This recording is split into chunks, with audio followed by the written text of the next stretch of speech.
எனக்கு அருமையானவர்களே, இந்த நிகழ்ச்சியிலே உங்களை சந்திப்பது எனக்கு மிகுந்த சந்தோஷம். இந்த நாளிலே நம் ஆண்டவர் சிறுமைப்பட்ட நம் மீது நினைவாக இருக்கிற தேவனாக இருக்கிறார். தாவீது சங்கீதம் 40:17 சொல்லுகிறான், நானோ சிறுமையும் எளிமையுமானவன், கர்த்தரோ என் மேல் நினைவாக இருக்கிறார் என்று. சங்கீதம் 9:9 அதைத்தான் பார்க்கிறோம். சிறுமைப்பட்டவர்களுக்கு அவர் அடைக்கலமானவர் என்று. நாம் நெருக்கப்படும் பொழுது அவர் நமக்கு தஞ்சமானவர் என்று நாம் பார்க்கிறோம். எவ்வளவு நல்ல ஆண்டவர் நமக்கு இருக்கிறார் பாருங்கள். நாம் சொல்லலாம், நான் நெருக்கப்படுகிறேன், சிறுமைப்படுத்தப்படுகிறேன் என்று. ஆனாலும் இன்றைக்கு ஆண்டவர் இறங்கி வந்து உங்கள் மீது நினைவாக இருந்து ஆசீர்வாதத்தை கொடுக்க விரும்புகிறார். பிரியமானவர்களே, நாம் ஆண்டவரை பல விஷயங்களிலே, நெருக்கப்படுகிற நேரங்களிலே நாம் அவரை நினையாமல் இருக்கலாம். சந்தோஷப்படுகிற வேளைகளிலே அவரை மறந்து விடலாம். ஆனால் ஆண்டவரோ நம் மீது நினைவாக இருக்கிறார். நாம் சந்தோஷமாக இருந்தாலும் சரி, கவலையோடு இருந்தாலும் சரி, நம்மை ஒவ்வொரு நிமிஷமும் அவர் நினைக்கிற தேவனாக இருக்கிறார். ஆகையினால்தான் தாவீது சொல்லுகிறான், ஆண்டவரே, என் மீது நீர் நினைவாக இருக்கிறதற்கு நான் எம்மாத்திரம், நான் மனுஷன்தானே என்று. பிரியமானவர்களே, மனுஷர்களாகிய நம் மீது அவர் நினைவாக இருந்தபடியினால்தான் அவர் மனுஷ ரூபம் எடுத்து இந்த உலகத்திற்கு வந்தார். அவர் நம் மீது எவ்வளவு அன்பு வைத்திருந்தால், பரம தகப்பன் பரலோகத்திலே சிங்காசனத்திலே இருக்க வேண்டியவர் பூலோகத்திற்கு வந்து மனிதனை போல இறங்கி வந்திருப்பார். அவ்வளவு பெரிய அன்பு நம்முடைய ஆண்டவருடைய அன்பு. அவர் நமக்கு இருக்கும் பொழுது நமக்கு என்ன கவலை? இன்றைக்கு நம் பாரங்கள், கவலைகள் எல்லாவற்றையும் அவர் பாதத்திலே போட போகிறோம். அவர் நமக்கு உதவி செய்வார். இப்பொழுதும் நாம் அவரை குறித்த ஒரு அருமையான பாடல் இருக்கிறது, அதை பார்ப்போமா?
Karunya University, the university which has groomed more than 150,000 students in the past 25 years of excellence in academics.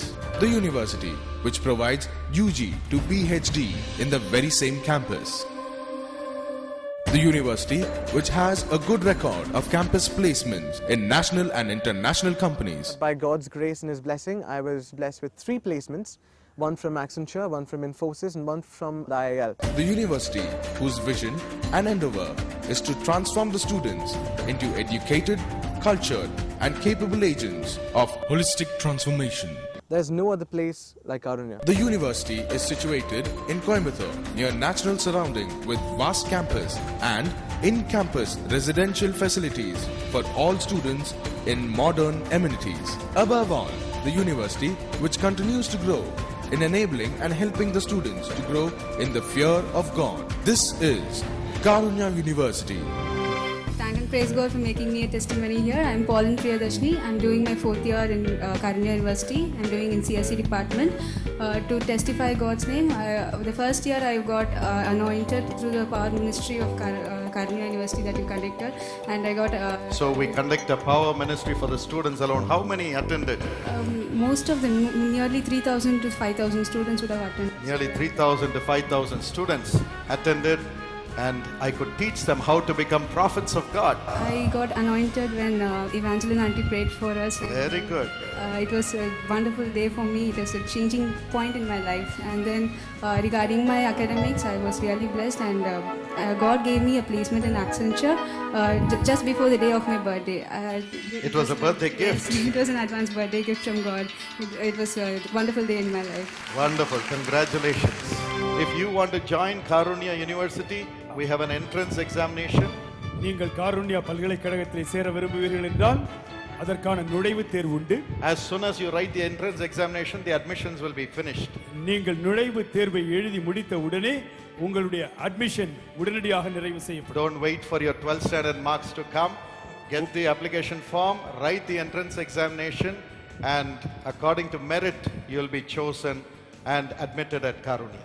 விண்ணப்ப படிவத்தை வாங்கி பதிவு செய்யுங்கள், நுழைவுத் தேர்வை எழுதுங்கள். 12வது தேர்வினுடைய முடிவுகளுக்கும் மார்க்குகளுக்கும் காத்திருக்க வேண்டாம். நீங்கள் நுழைவுத் தேர்வை எழுதி முடித்தவுடனே உங்களுடைய ரேங்கிங் படியாக உங்களுக்கு அட்மிஷன் இறுதி செய்யப்படும். There is no other criteria other than merit. மெரிட்டை தவிர வேறு எந்த நிபந்தனையும் இல்லை. Admissions open for 2012. There are 3 ways of obtaining the admission forms. By post, write to admissions officer along with a demand draft of ₹20 favoring the registrar, Karunya University, payable at Coimbatore. You can also collect them in person from all Jesus Calls Prayer Towers and Prayer Center. Our website www.jesuscalls.org, or you can also get them in our university campus and designated banks for a payment of ₹20 only.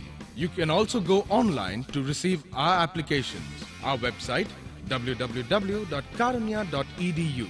Our address, the Admissions Officer, Karunya University, Karunya Nagar, Coimbatore 641114, Tamil Nadu, India. Phone +91 422 236 3636. Fax +91 422 261 5615. Our toll-free number 1800 425 4300. Email admission@karunya.edu. For more details, visit our website www.karunya.edu.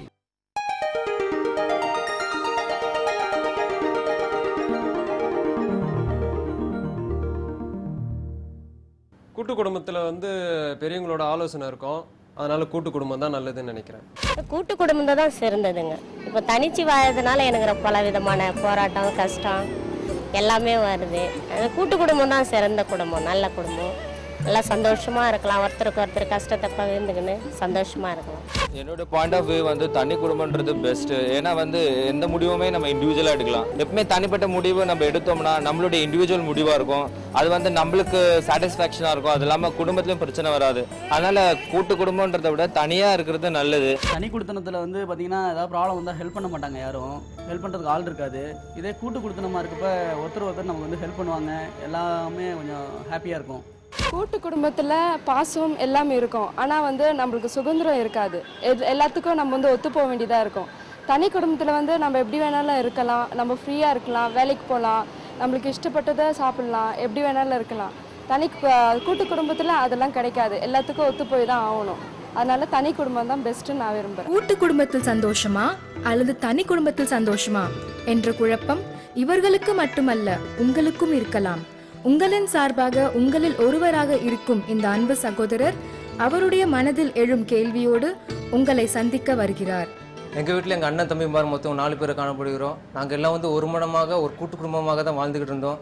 அண்ணன் 2 பேருக்கு வந்து கல்யாணம் ஆகி எல்லாம் ஒன்றா தான் வாழ்ந்துக்கிட்டு இருந்தோம். கல்யாணத்துக்கு பிறகு சிறிய நாள் பிறகு எங்கள் வீட்டில் வந்து எங்கள் அண்ணன் எல்லாம் தனி குடும்பத்துக்கு போகிறோன்னு சொல்லிட்டு எங்களை விட்டு விலகி போயிட்டாங்க.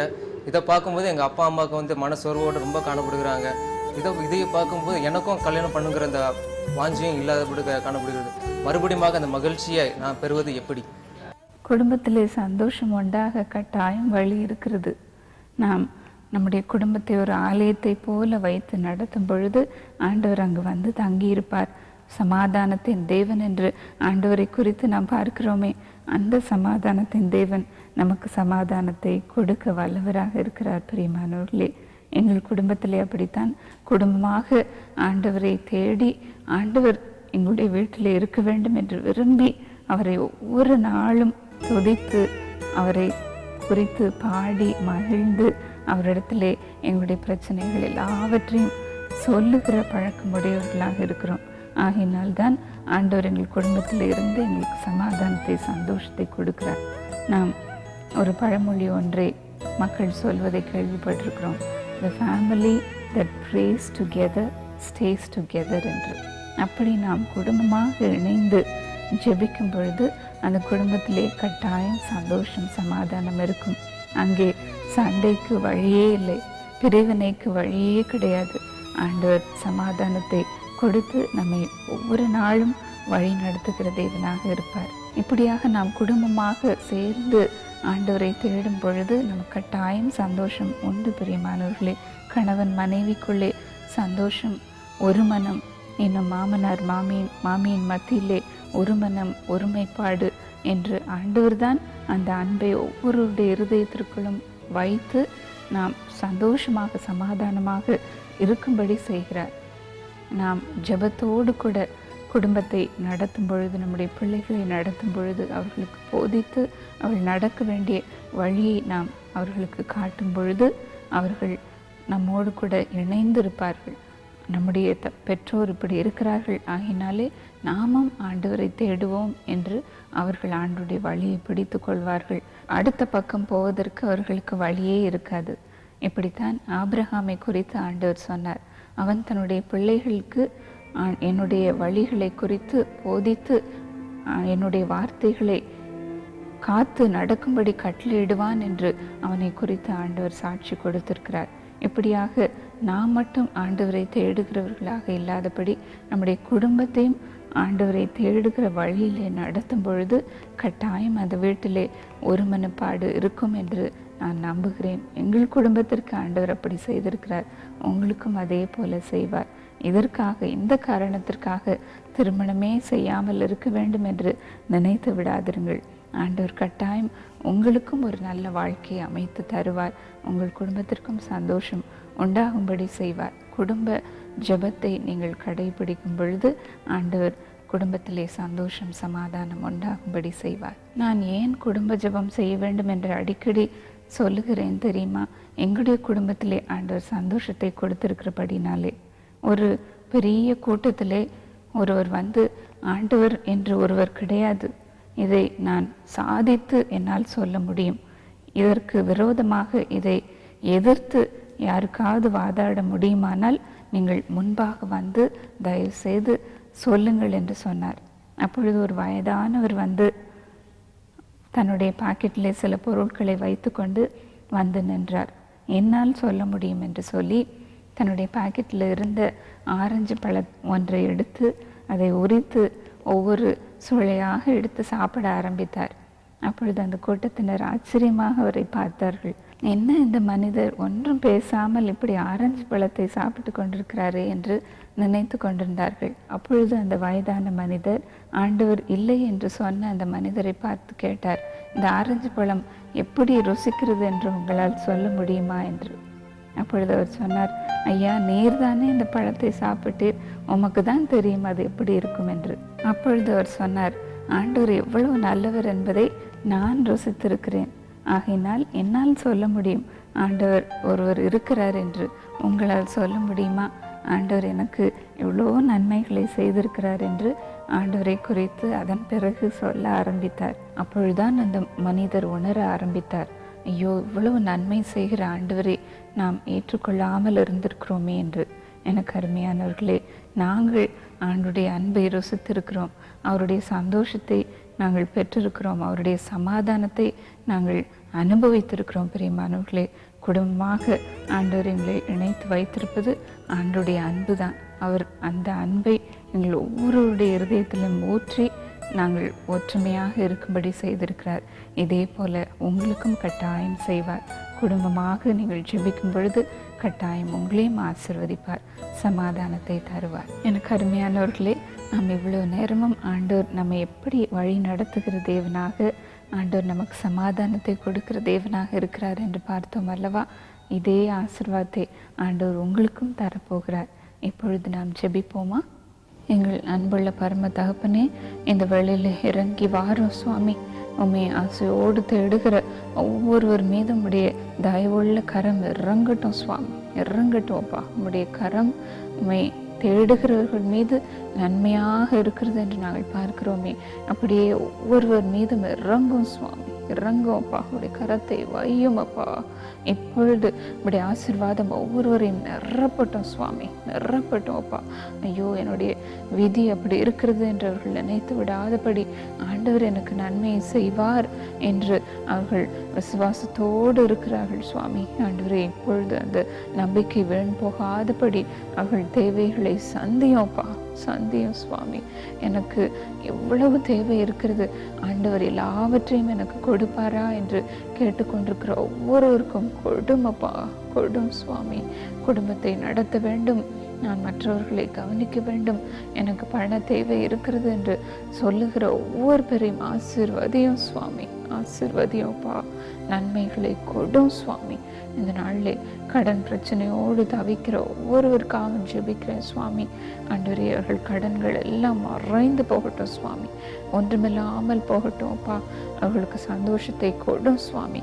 ஆவியானவரே, இந்த நாளிலே அவர்கள் மீது இறங்குவீராக, இறங்குவீராக.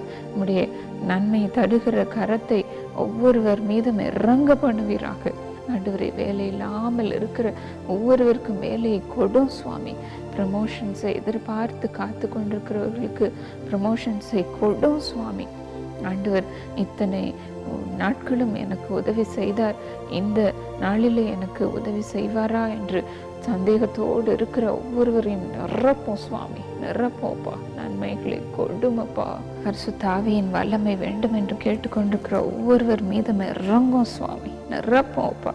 என்னுடைய சரீரம் பலவீனமாக இருக்கிறது, முடி உதறுகிறது, முகத்திலே பரு இருக்கிறது, என்னை பார்க்க அலங்கோலமாக இருக்கிறது, ஆண்டவர் எனக்கு சுகம் தருவாரா என்று கேட்கிற ஒவ்வொருவரையும் நிரப்போம் சுவாமி, நிரப்போப்பா. பலவீனங்களை எடுத்து போடும் சுவாமி. உம்முடைய பலன் சரீரத்தில் இப்பொழுது இறங்குவதாக, இறங்குவதாக. உன்னுடைய தலை விதி ஆகையினால் தான் நீ இப்படி இருக்கிறாய், ஆசீர்வாதம் இல்லாமல் இருக்கிறாய் என்று மனுஷர்கள் சொன்னாலும் ஆண்டவரே, நீர் ஆசீர்வாதத்தை கொடுக்கிற தேவனாக இன்றைக்கு இறங்கி வருவீராக, ஒவ்வொருவரையும் நிரப்புவீராக. அவர்கள் எல்லாவற்றையும் செய்யக்கூடியவர்களாக இருக்கும்படியாக உம்முடைய ஞானம், நம்முடைய பலன் அவர்களை நிரப்பட்டும் சுவாமி. குடும்பத்திலே சமாதானம் இல்லாமல் இருக்கிற ஒவ்வொருவரையும் உடைய சமாதானத்தினாலே நிரப்போம் சுவாமி, நிரப்போப்பா. உடைய சந்தோஷத்தினாலே நிரப்போம் சுவாமி. சண்டைகள் இல்லாதபடி, பிரச்சனைகள் இல்லாதபடி அவர்கள் சுகமாக வாழ்ந்திருக்கட்டும் சுவாமி. இந்த நாளிலே அப்படிப்பட்ட ஒவ்வொரு குடும்பத்தின் மீதும் உம்முடைய அபிஷேகம் இறங்கட்டும் சுவாமி, இறங்கட்டும் அப்பா. எல்லா பிரிவினைகளையும் இயேசுவின் நாமத்தினாலே நான் எடுத்து போடுகிறேன். எல்லா குழப்பங்களையும் சந்தேகங்களையும் இயேசுவின் நாமத்தினாலே எடுத்து போடுகிறேன். பொல்லாத பிசாசு கொண்டு வந்து போடுகிற இந்த பிரச்சனைகள் ஒன்றுமில்லாமல் போவதாக. சமாதானத்தின் தேவன் தாமே சாத்தானே கால்களின் கீழாக நசுக்கி போடுவார் என்றபடி நீர் இப்பொழுது நசுக்கி போடுவீராக. எல்லா பிரச்சனைகளும் கரைந்து போவதாக, மறைந்து போவதாக. இந்த நாளிலே இறங்கும் சுவாமி, இறங்கும்ப்பா. சமாதானத்தை, விடுதலையை கொடுப்பீராக. ஒவ்வொரு குடும்பத்தையும் உம்முடைய ஆலயமாக மாற்றுவீராக, நீ தங்குகிற ஆலயமாக மாற்றுவீராக. இந்த நாளிலே இறங்கி வந்து அவர்கள் குடும்பங்களிலே குடியிருக்க வேண்டும் என்று கெஞ்சுகிறோம்ப்பா. அவர்கள் அமைதியாக தங்கியிருக்கிற இடங்களிலே இருக்கும்படியாக உடைய பிரசன்னத்தை ஒவ்வொரு குடும்பங்களிலே நான் வைக்கிறேன். பிசாசிற்கு அங்கு இடமில்லை, அவன் ஓடி போகட்டும். ஆண்டவரே, ஒவ்வொரு பேருக்கும் ஆசீர்வாதத்தை கொடுப்பீராக. அவள் தேடி வந்திருக்கிற ஆசீர்வாதத்தை கொடும் சுவாமி. சிறுமைப்பட்ட நிலைமைகளிலிருந்து அவளுக்கு விடுதலையை கொடுமப்பா. அவள் வாழ்ந்திருக்கும்படியாக அப்படி ஆசீர்வாதம் இறங்கட்டும். இயேசுவின் மூலம் ஜெபிக்கிறேன் நல்ல பிதாவே, ஆமென்.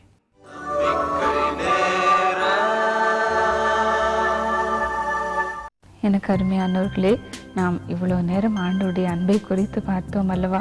அவர் நம்மை எப்படி விசாரித்து ஒவ்வொரு நிமிஷமும் நடத்துகிற தேவனாக இருக்கிறார் என்று, நம்முடைய குடும்பத்திற்கு சமாதானத்தை எப்படி தருகிறார் என்று. அதே போல ஆண்டவர் உங்களை ஆசீர்வதித்திருப்பார் என்று நம்புகிறேன். வரும் நாட்களிலே உங்களை நிமிஷந்தோறும் ஆண்டவர் வழி நடத்துவாராக.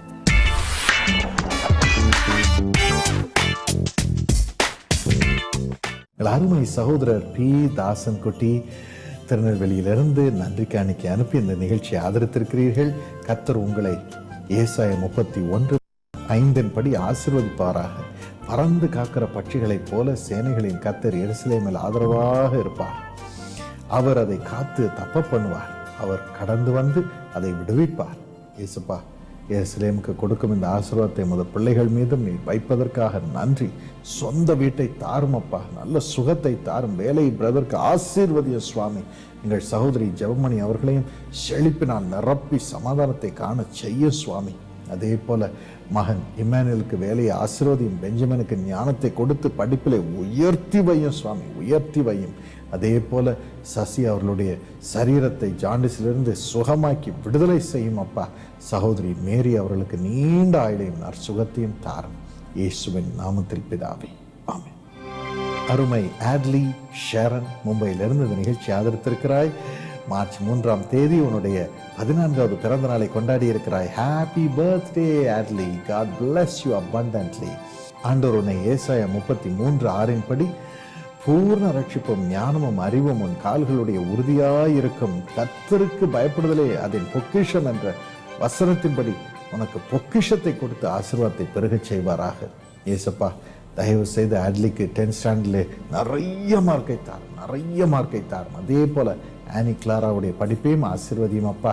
எங்கள் சகோதரன் சாலமன் ராஜன் அவர்களுடைய பிசினஸை, கார்மெண்ட்ஸ் பிசினஸை செழிக்க செய்யும். இயேசுவின் நாமத்தில் ஆசீர்வாதம் இறங்கட்டு சாமி, இறங்கும்படி செய்யும். உயர்த்தி வையும். 10 மடங்கு ப்ராஃபிட் இன்க்ரீஸ் ஆகட்டும் சாமி. உண்மையில் இப்படி இன்றே செய்யும் அப்பா. அதே போல எங்கள் சகோதரி ஏஞ்சல் சாலமன் ராஜன் அவர்களுக்கும் வேலையிலே ஆசீர்வாதத்தை கொடுத்து சமாதானத்தை அனுபவிக்கட்டும். அபிஷேகத்தை பெருகச் செய்யும். இயேசுவின் நாமத்தில் ஆமென். எங்கள் அருமை சகோதரர் MJ Reuben Abraham camp road சென்னையிலிருந்து இந்த நிகழ்ச்சி ஆதரித்திருக்கிறீர்கள். மிக்க நன்றி. அருமை மகன் ரிச்சர்ட் ராஜுக்கு 19வது பிறந்த நாள் இன்று. Happy birthday Richard. ராஜகுமாரனாக நீ இருப்பாயாக. ஏசாயா 63:9 படி அவருடைய சமூகத்தின் தூதனானவர் அவர்களை ரட்சித்தார்.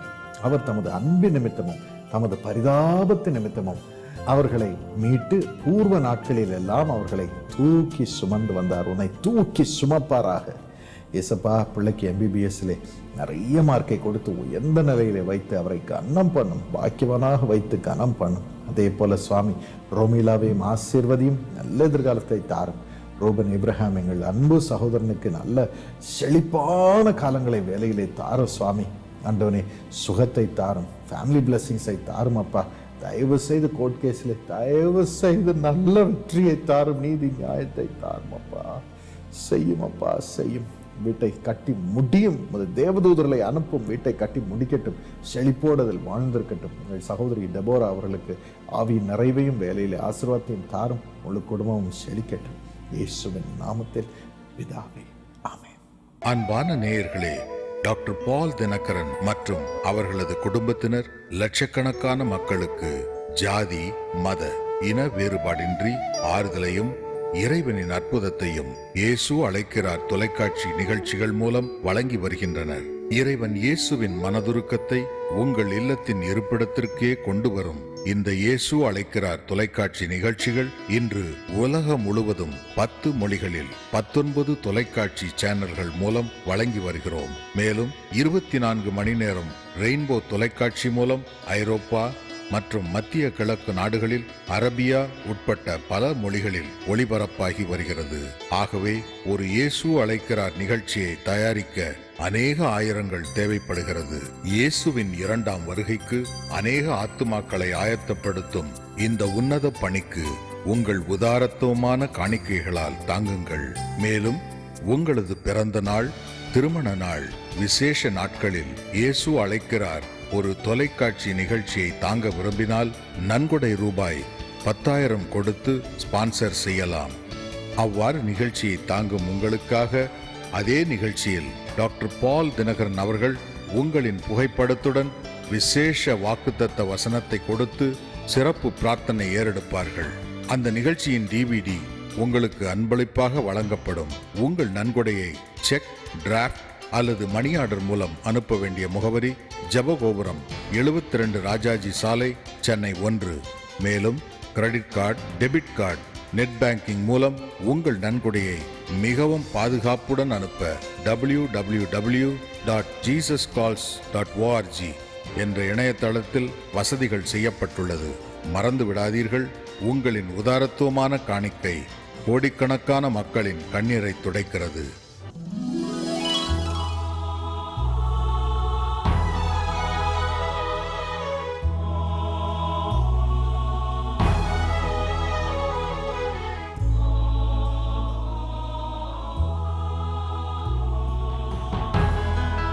My friends, I know you are ready to face your examination today. God loves you. The Lord Jesus is more anxious than you because he says, my child is going to write the exam. So I have to go with my child to make sure that my child excels in this exam. He will surely come with you. Hold on to your hands and write the exams for you and give you plenty of marks. He is the one who blessed Solomon. If you read 1 Kings chapter 4, verse 29 and 30, the Bible says, God gave Solomon. So say in your heart, the God who gave Solomon wisdom will give me wisdom. God gave. So it's not you who is going to struggle over this exam. It's God giving you wisdom. So say, Lord, I know you're going to give me wisdom to face this exam. And the scripture says, God gave an exceedingly great understanding. He could understand anything and everything. The same way, the Lord is going to give you understanding about what to write for every question, how much to write, and how to write it. You will have an understanding in your heart. The Lord himself will show you everything that you have to write. You will have an understanding heart. And then God gave largeness of heart like the sand on the seashore. When your heart is large with understanding, you feel so confident, you feel so strong, and you feel you're the master over the situation. So there'll be no fear in your heart. God will give you largeness in your heart, the joy of his presence, and he will give you victory and feel very confident to write the exam. And because of this, the scripture says Solomon's wisdom excelled the wisdom of all the men of the East and the wisdom of Egypt. Your wisdom which God gives you will make you excel over everyone in the exam in your class and amongst those who are writing the exams today. So with this confidence, go to the exam. Shall we pray? Lord Jesus, give your child your wisdom, your understanding, and largeness of heart, and let thy child answer every question by your power perfectly. I command 100% marks, full marks for your child in this examination. Give good health, strength, your presence, your peace, and your confidence. There should be no fear at all, but the presence of God should make your child feel more than a conqueror and be able to write all that is necessary in this exam and get the full marks. I command your blessing upon your child in this examination. I command your presence and I commend your child to your care. Give total victory, 100% victory. We give you all the glory for your blessing your child, and you're carrying your child to the exam hall, and you're going to bring your child back with great victory. We love you, Lord. We love you. Thank you for your love for your child. In Jesus' name, amen. My friend, wish you all of God's best. Go with confidence and come back rejoicing. We'll be praying for you even today. காலமே தேவனை தேட